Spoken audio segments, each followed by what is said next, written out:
अहाँ सबसे आग्रह है जे दुर्वाक्षत मिशन मिथिलाक्षर चैनल के लाइक करी, शेयर करी, सब्सक्राइब करी और घंटी का दबाना नहीं बिसरबे। जय मिथिलाक्षर।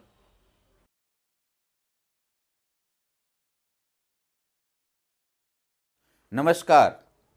मिथिलाक्षर अभ्यास के तहत आइ अहाँ सबके स्वर वर्ण में तेसर दिनक अभ्यास बताओल जा रहल अछि।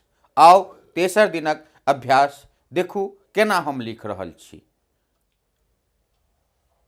देखियो हम एना के ए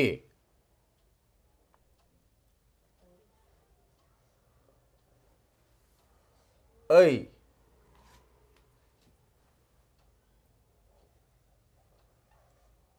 ओ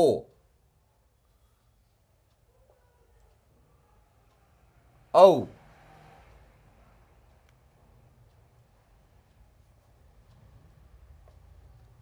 अंग अ।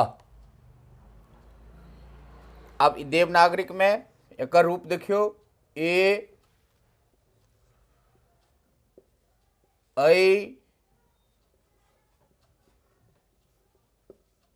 ओ